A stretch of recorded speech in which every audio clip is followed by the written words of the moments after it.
4. No dia seguinte, depois de mal termos sobrevivido aos combates da noite anterior, encontramos um ancoradouro desabitado e desembarcamos para descansar e tratar dos feridos. Dormimos na beira da espessa floresta, a uma pequena distância do San Pedro e do Vitória.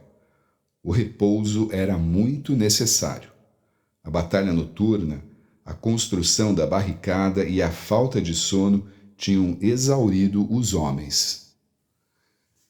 Depois de nos recuperarmos durante algumas horas, o capitão ordenou que prosseguíssemos. Viajamos cerca de 3 léguas quando o rio voltou a mudar. Avistamos o que parecia ser um grande lago ou mar na margem direita. Quando nos aproximamos, percebemos que era outro rio colossal que desaguava no Marañón. Por ser tão largo, nós o chamamos de Rio Grande, mas depois foi batizado de Madeira. Sentimos a força da sua correnteza passando pelas tábuas dos barcos, impelindo as águas marrons daquele novo rio com tanto ímpeto que empurrou nossas embarcações para a margem oposta.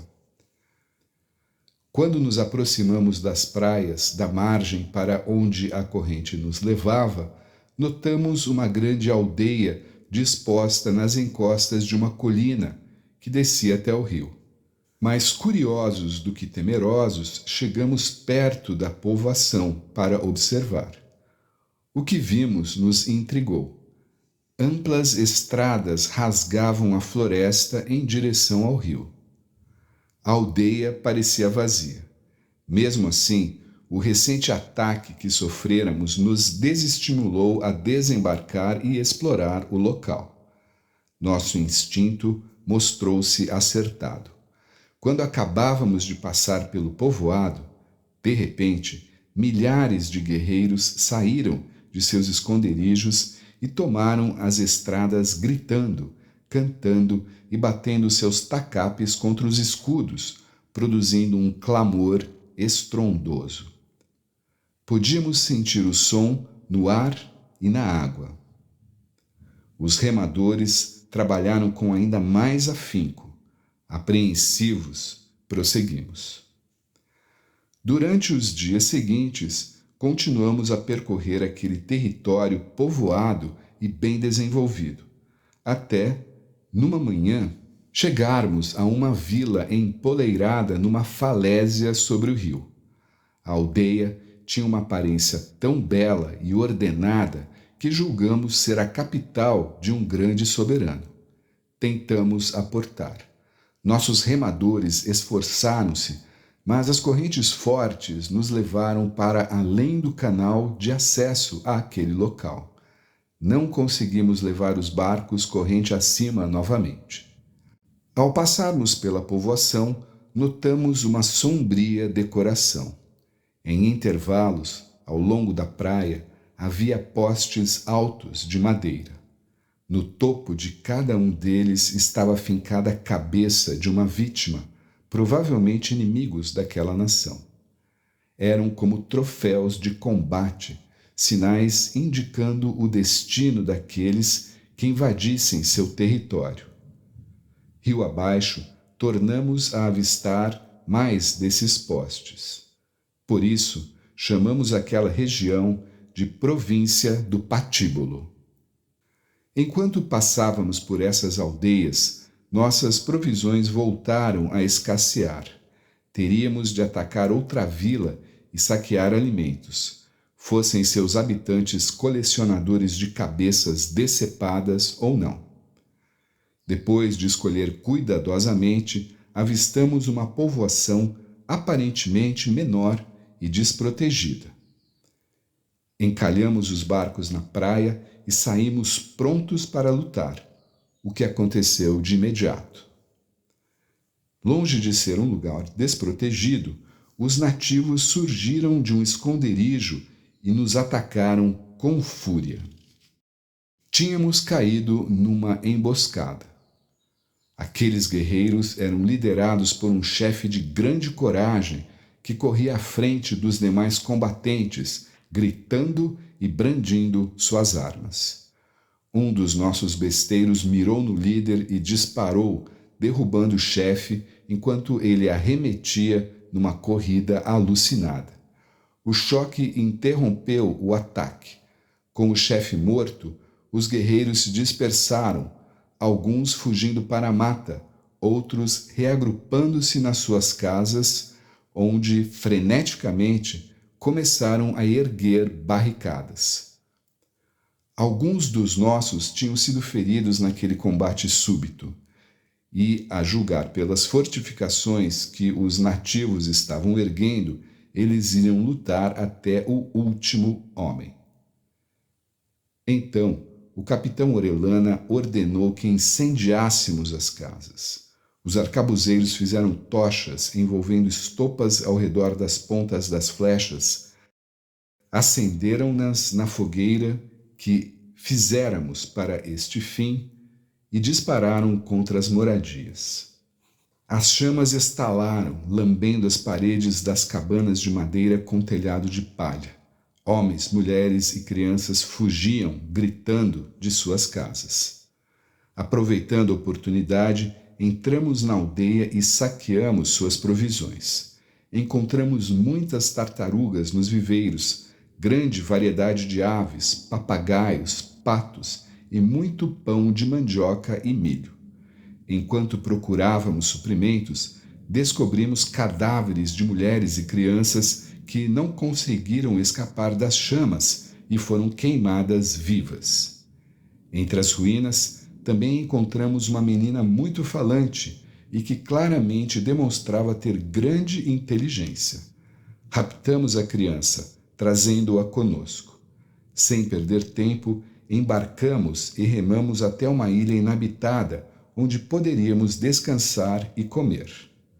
Chamamos aquele lugar de Vila dos Queimados. Com alguns dias de dedicação e paciência, o capitão foi capaz de se comunicar com a menina. Chamava-se Sarailka e era muito animada. Embora tivesse sido obrigada a vir conosco, demonstrava ter mais curiosidade por nós do que medo. Os barcos e as peças de metal a fascinaram. Sarailka quebrava um pouco a monotonia dos dias com sua alegria de criança. Ela contou uma história surpreendente. Disse que, não muito longe de onde estávamos, em direção ao interior, havia cristãos como nós. Eram liderados por um homem que os trouxera através do rio. 2 deles tinham esposas cristãs, enquanto os outros tinham casado e tido filhos com indígenas. Algum dos nossos sugeriu que aquelas pessoas deviam ser membros da expedição de Diego Ordaz. Ordaz, um cavaleiro da Ordem de Santiago e proprietário de terras no México, onde ajudou Hernán Cortés a conquistar os astecas, foi um dos primeiros a buscar o Eldorado. Nessa expedição, seu segundo barco encalhou nos baixios do Maranhão. Os náufragos foram para a terra, onde foram capturados ou levados pelos nativos. Provavelmente a menina se referia àqueles homens.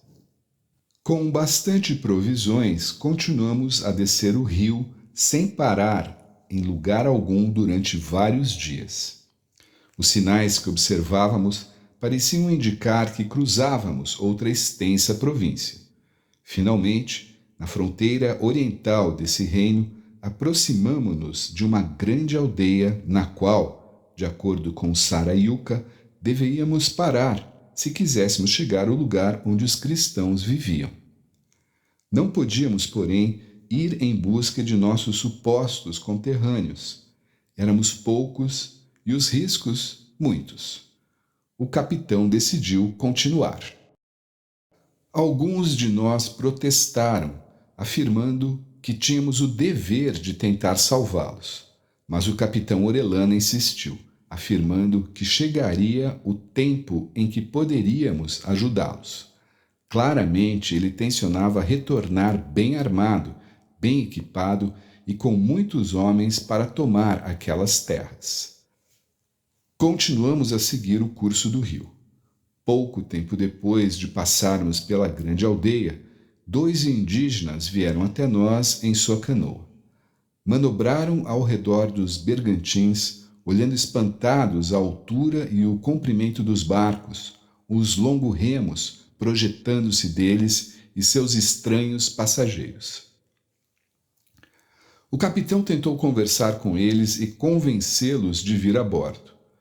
Procurou atraí-los com alguns presentes, os últimos espelhos que ainda tínhamos, mas os 2 continuaram em sua canoa, resolutos. Começaram a gesticular de modo animado, apontando para nós e então passando a mão pelas faces e queixos, mostrando as barbas. Apontaram para a praia, para além da aldeia, a mata. Nós interpretamos aqueles gestos como outra referência aos membros da expedição de Ordaz. Tentamos conseguir mais informações dos nativos, porém, eles se afastaram e remaram em direção às suas casas. Não sabíamos exatamente como interpretar o que tinham tentado comunicar.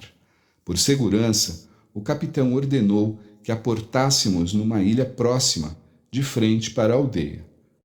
Lá ancoramos, sem, no entanto, desembarcar. Dormíamos nos barcos. Ao amanhecer, fomos despertados pelos gritos dos guerreiros que se aproximavam velozmente nas suas canoas. Vinham em formação de batalha, prontos para atacar. Cantavam em desafio, balançando seus arcos e flechas com violência. Conseguimos içar âncora e zarpar antes que as canoas pudessem nos alcançar. Fugimos rio abaixo e, durante 5 dias, continuamos sem parar, dormindo nos barcos, sofrendo com o calor abafado e úmido nas armaduras que não ousávamos tirar. No 5º dia, já sem comida, chegamos a uma povoação e aportamos. Um alívio percorreu a todos, quando percebemos que os nativos não ofereceram resistência. Andamos pela aldeia, saqueando os depósitos de alimento como nos acostumáramos a fazer. Aqui, porém, encontramos algo que ainda não tínhamos visto. Um grande armazém de chicha, repleto com prodigiosas quantidades de milho armazenado em grandes cestas para fazer tanto pão quanto essa deliciosa cerveja. Também encontramos milho enterrado em cinzas para ser conservado e evitar carunchos. Fomos tomados por imensa alegria ao encontrar a bebida, da qual nos servimos com grande liberalidade. Era a primeira vez, desde nossa parada na Vila dos Queimados, que o capitão nos permitiu relaxar um pouco. Enquanto os homens se embriagavam com a cerveja, acompanhei o capitão Orellana, junto com o Maldonado e alguns outros, numa rápida exploração daquela comunidade organizada e bem mantida. Encontramos armazéns com tecidos de algodão de boa qualidade. Havia também uma construção que parecia ser um templo, cujo interior continha redes penduradas, talvez para acomodar viajantes vindos de grandes distâncias. Ali achamos peitorais e adornos militares que serviam também para proteção. Pendurados no teto, dominando todos aqueles objetos, havia 2 mitras muito bem feitas e semelhantes àquelas usadas por nossos bispos e prelados. Eram tecidas em algodão e tingidas de várias cores. Por conta disso, chamamos aquele lugar de Aldeia das Mitras. Agora leio em meu diário, meu caro Frei Diego, que na terça-feira, 22 de junho, fortes ventos sopraram através do rio, encapelando a superfície das águas e trazendo dificuldades para nossos remadores. Conforme os bergantins chacoalhavam sobre as marolas, avistamos uma grande povoação que se estendia ao longo da margem norte. Impressionados, notamos que a brancura das casas brilhava à distância. Ficamos transfixados com aquela visão. O capitão incitou os remadores para que levassem os barcos através do rio até a margem oposta, onde de longe poderíamos investigar aquele povoamento. Contudo, o vento e as ondas se mostraram inclementes. Durante todo aquele dia, não pudemos nos aproximar daquela margem, devido às ondas que quebravam nos cascos das embarcações e as empurravam como se estivéssemos no mar. Quando o vento finalmente amainou, conseguimos aportar e tomar uma aldeia que ficava numa curva de um pequeno afluente.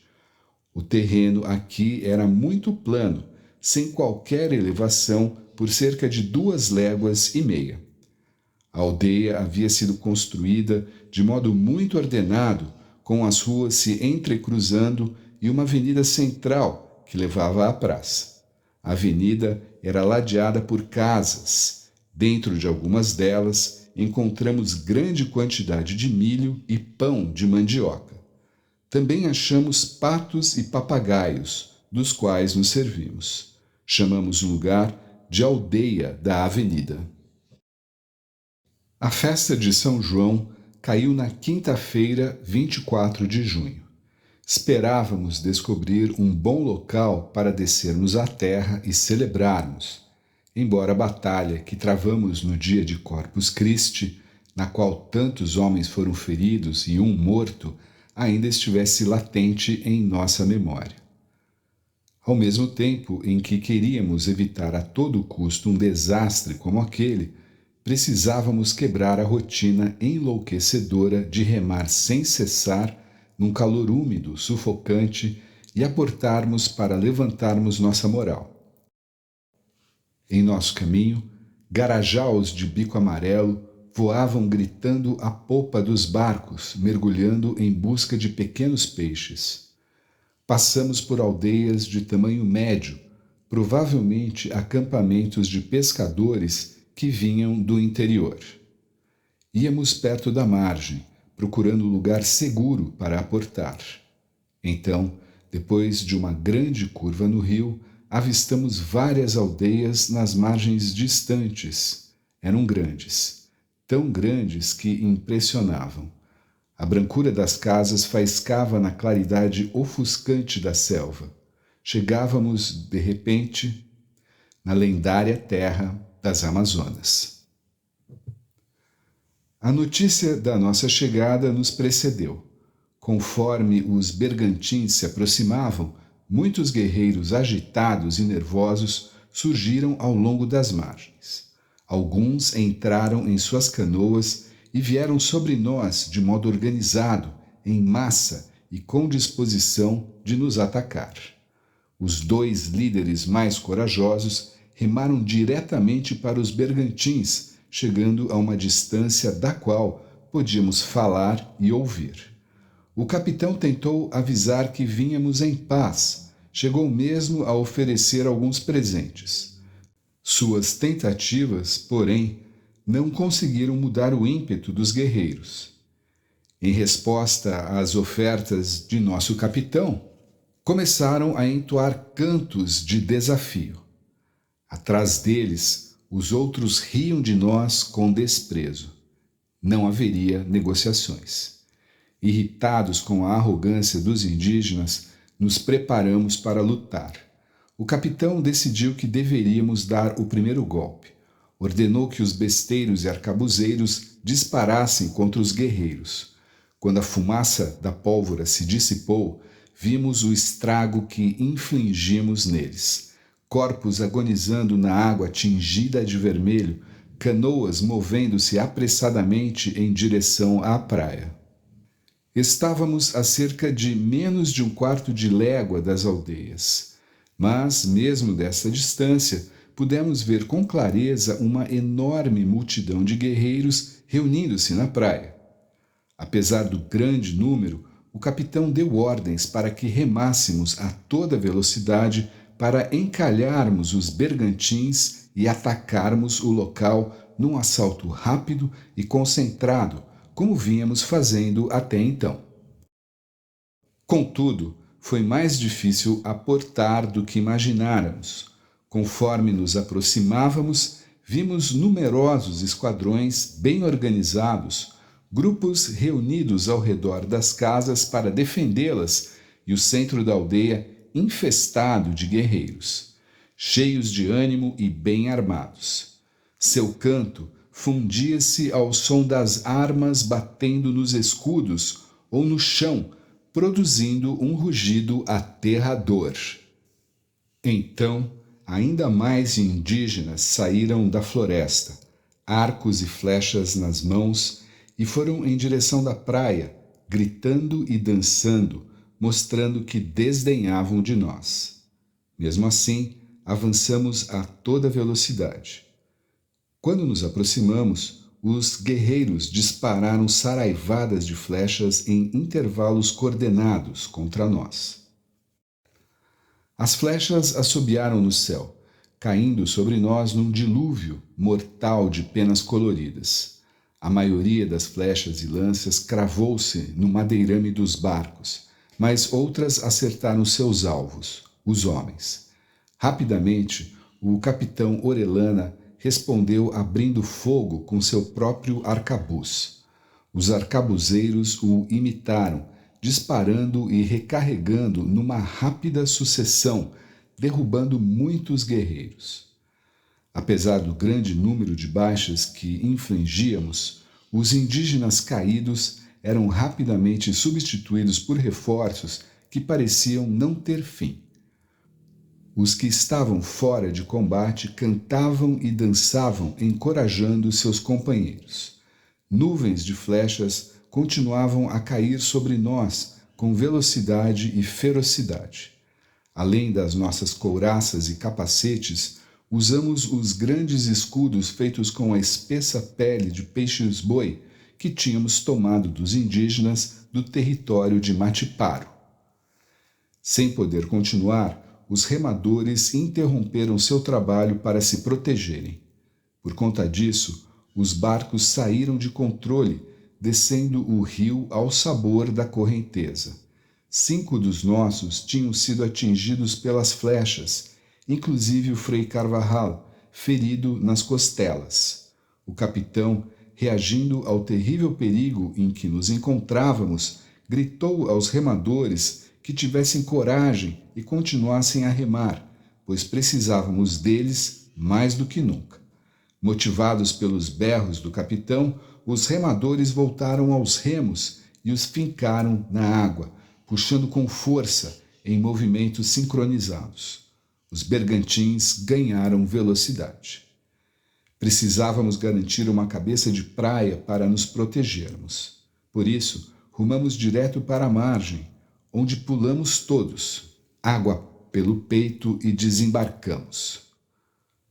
Os guerreiros, porém, avançaram de todos os lados, soltando brados de guerra e brandindo suas armas.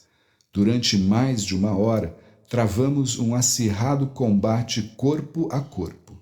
Não importava quantos indígenas matávamos, logo surgiam outros para tomar o lugar dos que caíram, cheios de energia, pulando sobre os cadáveres de seus amigos e parentes, tentando nos atingir. Então, em meio ao clamor da batalha, testemunhamos algo que nos encheu de assombro. Entre as fileiras de guerreiros surgiram umas 10 ou 12 guerreiras extremamente altas, de pele clara e longos cabelos penteados em tranças, presas ao redor de suas cabeças. Eram muito fortes e combatiam nuas, a não ser por uma tanga. Com arcos e flechas lutavam por uns 10 homens. Uma delas disparou um dardo com tanta força que entrou mais de 1 palmo na madeira de um dos barcos. As mulheres colocaram-se à frente dos guerreiros, incitando-os ao combate. Lutavam com tanta bravura que os indígenas não se atreviam a recuar.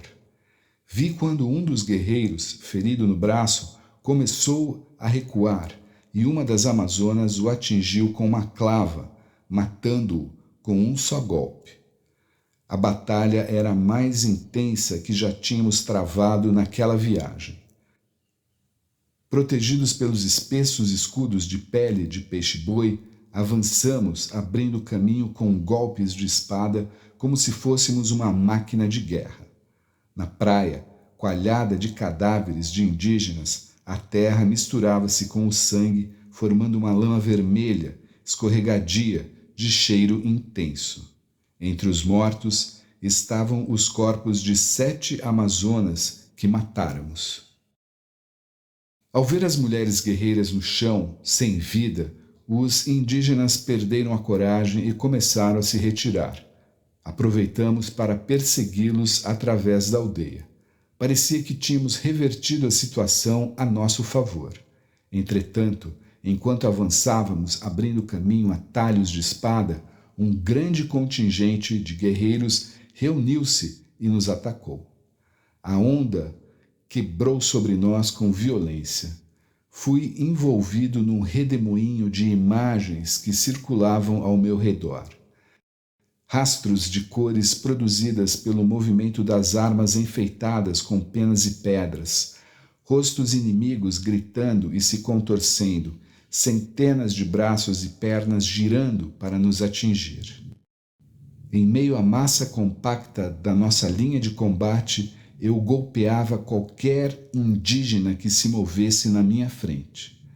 De repente, tudo ficou negro. O mundo, o combate, o rio, a aldeia deixaram de existir.